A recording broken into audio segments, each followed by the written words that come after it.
Hey everyone, it's Jenny Dietrich back. I couldn't almost say my last name. It's Jenny Dietrich back with another Spin Sucks Inquisition. My guest today is a Spin Sucks student who ingratiated herself to me when she sent me a very special gift during Mardi Gras. So I will let her introduce herself and tell you what she does. Hi everyone. I'm Julia Carcamo, and I know you asked me to introduce myself because you probably didn't know how to pronounce my last name. Actually, I have everybody introduce themselves, but I also do not know how to pronounce your last name. I am a casino marketer for years now, and I have just recently started my own small marketing consulting back in New Orleans, which was one of the reasons I took your class last year. And it's been awesome getting to know you, and I'm really excited about what you're doing. I think casino marketing, like nobody does that, and so you can become the expert really quickly, especially using this process. Yeah, I find it really interesting. You know, the just going through the class. Really, I always did love content marketing in terms of writing about things that I had passion around, but. You know, the big learning, the big aha was, oh, so it's not really about what I want to write about. It's what people are asking about. Okay. So that kind of threw my content calendar way out the window, and then I had to start all over again. But I'm really happy to have done so because I've gotten actually some pretty decent results for myself. Yeah. Well, it's funny you say that because we're going through the process right now because we're planning for next year of, you know, choosing priority keywords for ourselves, and we're going through the process as well. And I have that meeting today. Do you? See? Yes. Everybody's doing that right now. Pete, who works on my team, said, you know, I really want to do redefining public relations, but it's not searched for. And so we've added that as an ancillary term because once you start to build your domain authority and start to get some of those results that you're getting, you can actually add those terms that the stuff that you do want to write about, because eventually you'll get your audience accustomed to it and start searching for it. So you can work both sides. One of the things that we were talking about was the modern marketer. Right. Which isn't a term that people are searching for, but they're searching for other things. You know, how do you hire a good marketer? How do you look for a good marketer? What skills does a marketer need? And especially in casino marketing, because casino marketing has been so concentrated in direct marketing. All about the database. And everything else, it's very interestingly, everything else in marketing is sort of considered an expendable expense. So advertising and PR and special events and promotions, because it's not, it hasn't been something that you could track for success. Right.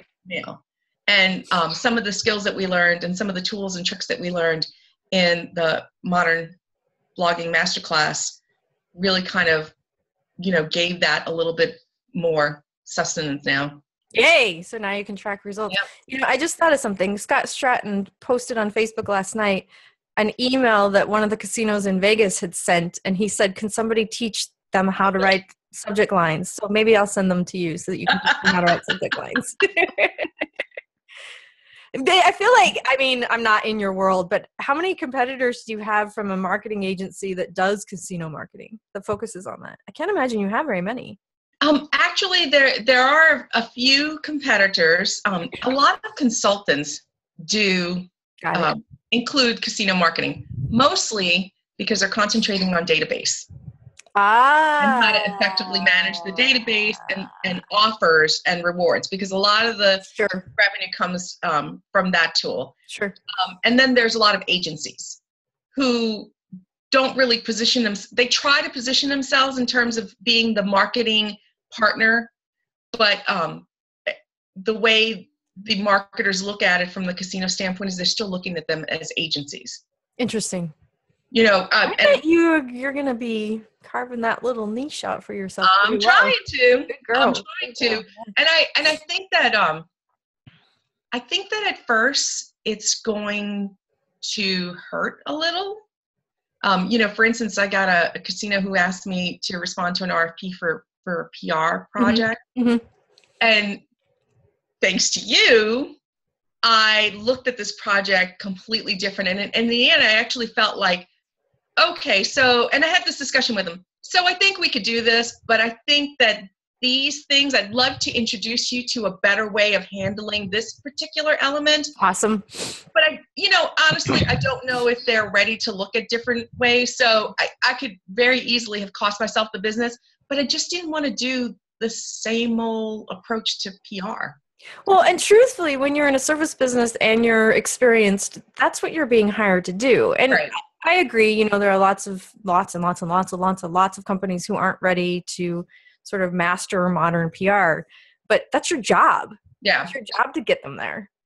Yes. So, yeah. I may have lost some business in the immediate future, but, I hope that the messaging that I'm putting across, and that's sort of my, I've really thought about this for next year. I speak at a lot of casino conferences, and I write for a casino journal, which is a widely read publication in the industry. And so I'm really trying to kind of take this modern approach to marketing, and that's really going to be, how I think through all this content that I put out there.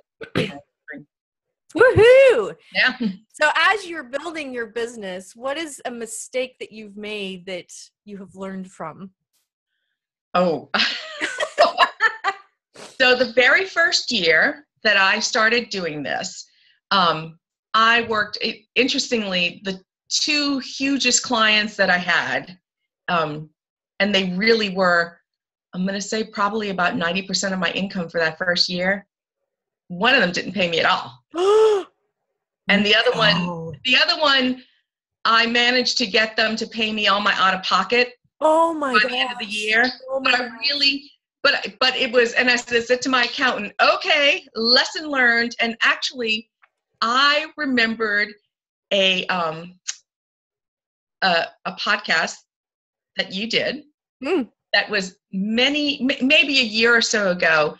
And I remember you saying that you had, gotten a new client, you were talking through the payment schedule, and you said, hey, we're a very small organization and we want to be part of your success, but we can't afford to front all this. And so we're going to require some payment of this in advance, and then everything else will, fall in line. And I also worked with another agency a long time ago who, even though we were going to contract with, there was no way we were going to leave them in the lurch. We were contracting for a year of service. They knew that the bulk of the work would come on the front end, and they needed to see the bulk of their revenue come on the front end, and everything else on the side out. So I really actually took both those tips, and in 2015, that's what I did with everybody. I had to have a conversation and say, look, I'm a small growing business, and I want to be a part of this, but I can't front the money in advance. I mean, I didn't say I'm still waiting for, payment. Actually, I got payment from one of those clients just recently. You did. So 2 years later.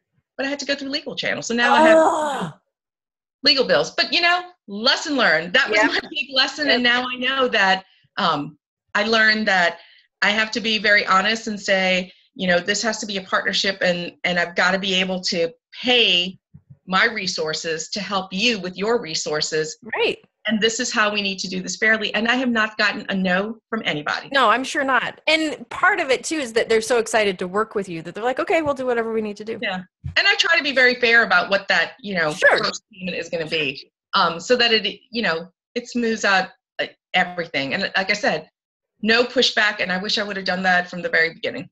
It's a really hard lesson to learn, but I think we have all learned that one. I certainly have. Woo! So we're going into 2017, and I know you're doing your planning meeting later today, but what are some of the trends that you're really excited about for next year? So video, I guess, isn't really, it's not I may not even think about it as a trend anymore. It's sort of a standard. Sure. And it was something that I used to use a lot in my past life. And I just haven't recently with this particular part of my professional life that I'm at. So I really want to, work through, how to use video a little bit more effectively, and maybe even use it within my content marketing for my own, business. Yep.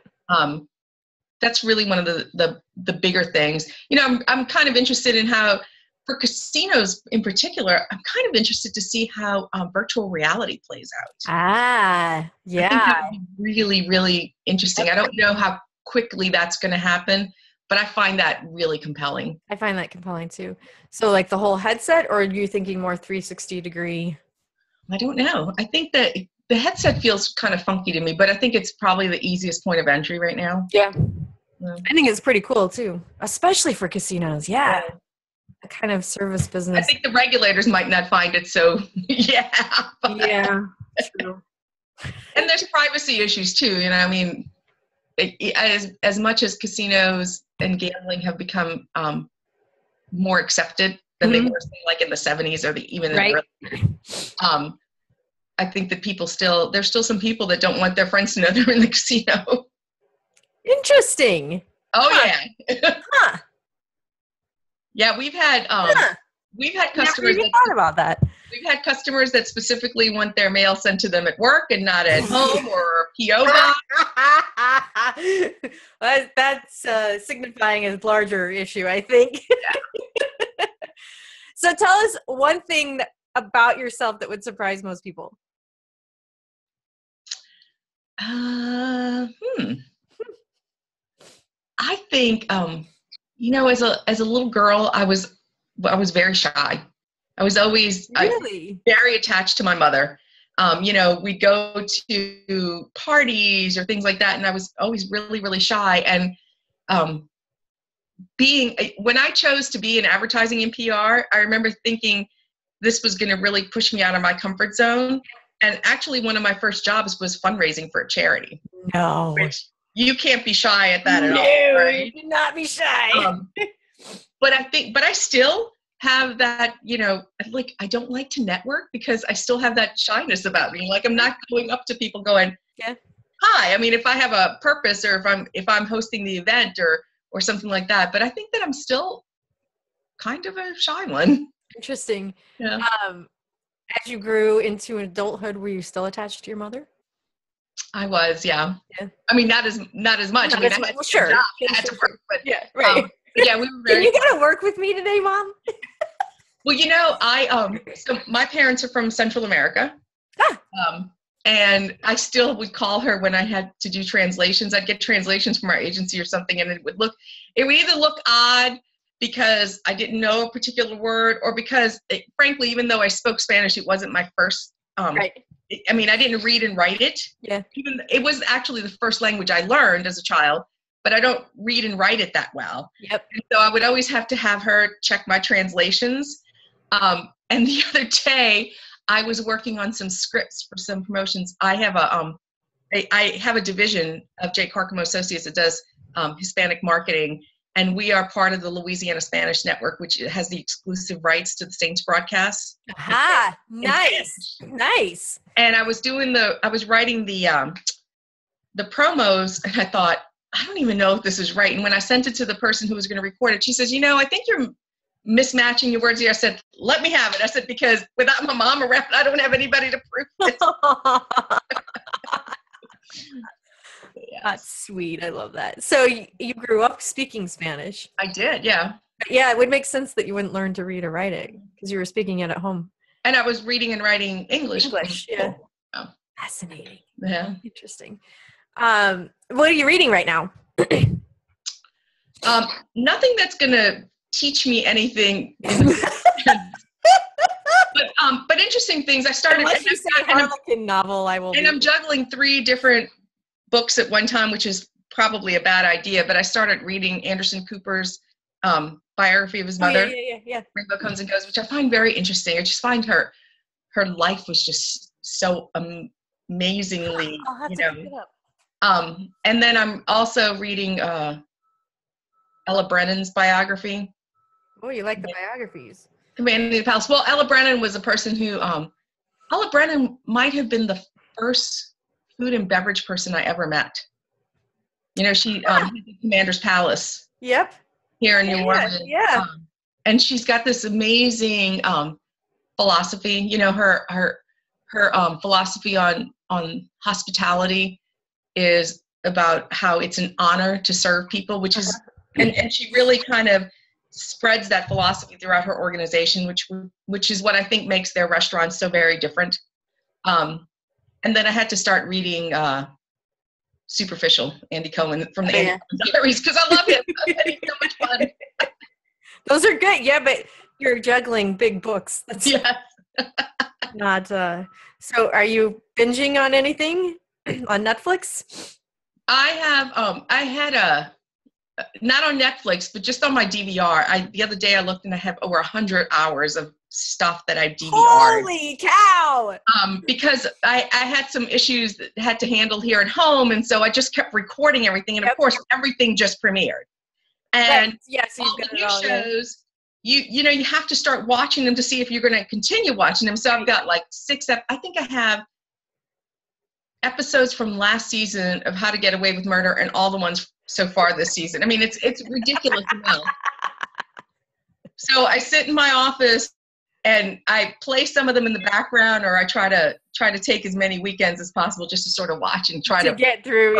burn those hours. So now you've got all of How to Get Away with Murder. You have 3 books. Have you watched This Is Us, the new NBC? I think I'm only 1 episode behind on that. Okay, really nice. That's so good, right? Really kind of it feels like an old version of television. It does. You're right. Yeah. You're right. Totally agree. Yeah, it's very, you know, it's kind of, I sound very old when I say this, but there's just not a lot on television that, you know, you can fit as a family or with children. Yeah. Like I think about what I watched as a child on TV, and I don't even know what kids are. I guess that's why they're on their iPads all the time. There's nothing to watch. Yeah, you're watching YouTube. My favorite thing in the whole world, did you see Jimmy Kimmel's I Still Ate Your Halloween Candy? The kids. I did. The one kid was like, I already know that this is for Jimmy Kimmel because I have YouTube. And I was like, These kids are hysterical. Today I was watching the morning news, and they sent a reporter out to some community center, and she was talking to these little kids, and she says to one of them, so what are you grateful for? And he was just like looking at her, and she said, you told me you really like your gloves. And they were talking about turkey, and she goes, well, you told me you really like those gloves. And he said, but I really like that turkey. Fair point, kid. Fair point. Funny kids. Well, now it's time for the 5-second rule. Laura, Julia, Laura. Hi, Julia. Hi, Laura. Thank you. Nice to meet you too. All right. Are you ready? I don't know, but I'm going to give it a go. Yeah. That's the correct answer. That's the correct answer. Yeah. Okay. All right, Jenny, would you please name 3 pieces of advice your mom gave you? Remember who you are and what you stand for. Actually, I'm going to do one that Kelly's mom does because I think it's hilarious. Never open the dishwasher while it's running. What else is my mom given? My mom gives all sorts of advice. Totally putting me on the spot. I know. Your mom. Don't eat the peanut butter out of the jar. That one's dumb too. That's not a good one. Totally eat the peanut butter out of the jar. Don't drink the milk out of the bowl after your cereal. Why not? They do that too. Yeah. Because it's not good etiquette. Oh, okay. I do it anyway. Not as a kid, but as an adult. Sorry, Mom. All right. Remember who you are and what you stand for is always. That's a good one. That counts for a mini. That's a good overarching. Okay. Julia, would you please name 3 things you got in trouble for a lot as a kid? Oh, I never really got into trouble. I was just pretty good kid. I mean, Such a good I think that I know that my grandmother always reprimanded me because, as I told Ginny, I was very shy, and so I never wanted to go places without my mom.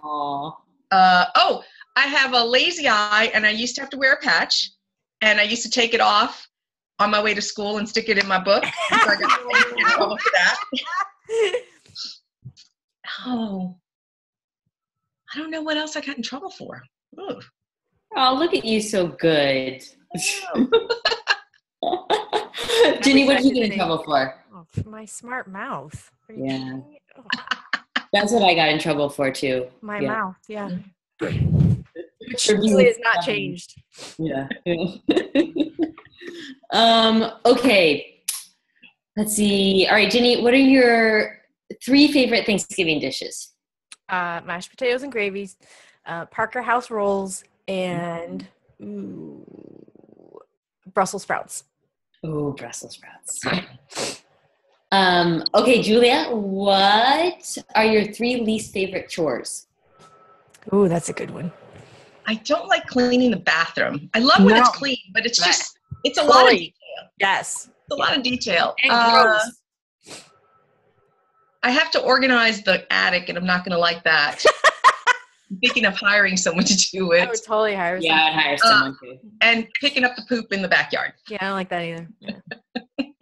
Some dogs. I find that I'm okay with picking my own dog's poop up, but if I have to, or if I accidentally pick another dog's poop up, I can't handle it. No. Yeah, I can't handle that. It's like your child, I guess, no foreign poop is being picked up. Well, I've always had little dogs, so it's like also little poop as opposed to big dog poop. Well, you can come to my house if you'd like a new experience. Yeah, gigantic.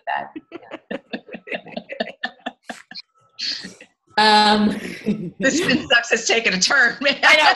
And the funny thing is I used a poop image in my blog post today. So we're just there you go. Poop day. It's a poop day. Yeah. Poop oriented. Okay, Jenny, would you please name 3 concert shows, performances you would stand in line for overnight to get tickets to? 0, none, nilch, not happening. I'm the same. No way. Julia, do you have any? Would you stand in line like crazy person? I wouldn't, but I have to tell you that in the South, our girls go to dance class. And I also took dance. I actually took dance as an adult. Yeah. And I used to take class at a studio that had such a popular dance recital that we used to have to stand in line overnight. Really? In our tickets. So that because they were assigned seats, they were in a theater, so they were ticketed, and so that you could get the best seats. And I literally used to leave my house at like 4 a.m. Holy cow. There were people that stood in line starting at 5 o'clock the day before. Nope. I went at 4 o'clock, and I always got like the seats that I wanted if I left at 4 o'clock in the morning. And then I would come back. I lived in this condominium building one day, and I was coming back, and they were like, hey, and I was like, oh, and they were like, where have you been? I said, standing in line for tickets, and everybody thought it was for a concert. I'm like, no, it's my dance recital. Oh my gosh, that's hilarious. Wow. Dance recital. Have you ever done like the Black Friday stand in line for that kind of stuff? Not ever going to happen. No. Yeah, no. I those people that can do it, more power to them, but they can take my bargains. And you know what? Ever since Amazon, I don't even have to go to a store if I don't want to. Exactly. I was in Las Vegas when the IKEA opened because the reason I remember this, so this was a year ago maybe? Yep. I remember this because on the radio they said that people had been standing in line for 2 days because the first 500 people through the door or something were going to get a lifetime supply of hot dogs. And I was like... meatballs, the IKEA meatballs. Oh, meatballs. Yep. What? That happened when I was in Sarasota and the IKEA opened there. Yep. People will do meatballs. Yeah. People are crazy. I don't understand at all. So, or like that they'll stand in line for like weeks for movie tickets for like the midnight showing of like, Yeah.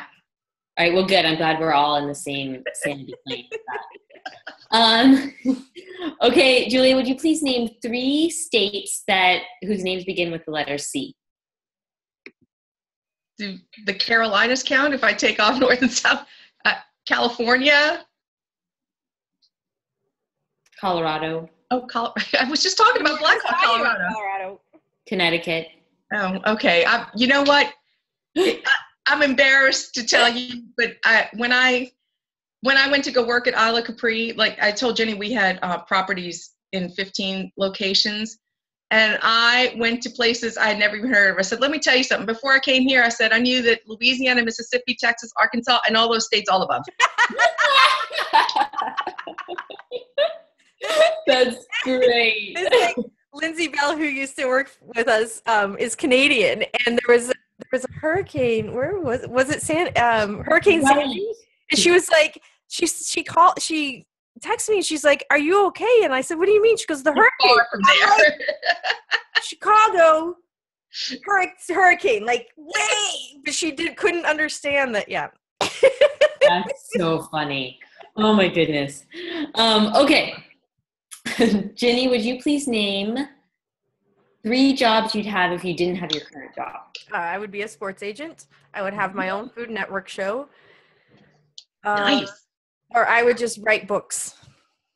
Very good. Those are all good jobs. All I right. clearly thought about this. Yes. It's slightly concerning for me how well you've thought about this. Yeah. All right, Julia, would you please name 3 Marvel superheroes? I know superheroes. I'm not quite sure if I know the difference between what, I guess. Well, go for it. And Iron Man. Is Iron Man? Yep. Thor. Yep. Good job. I don't think Batman is a Marvel superhero. Is Batman? No, Batman's not a Marvel superhero. I think he is Marvel because He's Superman Marvel. is DC Comics, so I think he is. Yeah, Batman's Marvel. Yep. Batman. Good job. Look at you. Way to America. go. You're learning states and superheroes. Good day for you, Julia. This is exciting. You could even do the new Luke Cage and Jen Jones. I mean, you could do all the new ones. But Loki, I thought he's not a hero though, is he? True, he's not. Yeah, He's evil. he's evil. Yeah. Good point. Okay. Last round. Ginny, would you please name 3 countries where it's currently spring or almost summer? Australia, New Zealand, and Singapore. I don't. I think it is because my friend just posted a picture of herself in shorts. Really? It might be part. Oh, okay. All right. Or she's crazy. Or she's crazy. Yeah. She might be crazy. You might be crazy. I'm not sure if Singapore is in the southern hemisphere or not. It might be on the cusp. It might be. Maybe Fiji. Fiji's down there, right? Chile is, Uruguay In is. Singapore. It's 80 degrees. Ha! Okay. There you go. It's going to be 80 degrees here tomorrow. It's not. That is not in the southern That's true. hemisphere. You could ask in the United States, where is it still summer? Okay. Julia, last one. Name 3 of your favorite musicals. I love Guys and Dolls. Good one. Sound of Music. Good, great one. And I mean, I love Hamilton, but that's too new to name. Awesome. You can. But I do love Hamilton. Name that. Totally I name love that. Hamilton. I saw Hamilton last year, and it was just Oh, I'm so jealous. ridiculously life-changing. Really? Yeah, I mean, I couldn't believe it. When we went to go see it, we went to New York for my friend's birthday, and I said, well, what do you want to do for your birthday? Do you want to go see a show? And she said, yeah. I said, well, what do you want to go see? And she said, I want to go see Hamilton. And I said, what's that? And she goes, it's about Alexander Hamilton. I went, okay. And she goes, Yeah, really? and I went, okay, so we're going to go see a musical about Alexander Hamilton. I said, Your "It's your birthday." And you loved it. I loved it. I have That's tickets for great. February, so. Oh, I'm so jealous. It'll take probably 10 years for it to come to Portland. Well, and apparently we bought our tickets before everything exploded because we got really great seats, and I think we paid $175 for them. Holy cow! And when we went to dinner that night, you go to the restaurants around the theater district, and so part of the conversation is always, oh, are you going to a show tonight? Because that way they try to figure out how quickly to get you out. Yep. And so when we told them we were going to see Hamilton, they were like, oh my God, are you kidding me? And I was like, what? Now you know. that's great. Oh, so lucky. Very good. All right, that's it. Well, on that note, please tell everyone where they can find you on the internet, please. Well, I'm on Twitter and LinkedIn, and of course my website, jcarcamoassociates.com. And I guess, I mean, I'm on Facebook, but that's sort of just with friends. It's not really a business. Sure. business All right. proposition. We'll link to Twitter, LinkedIn, and your website. Thank you so much for being here. Thank you. So good to see you. Thanksgiving.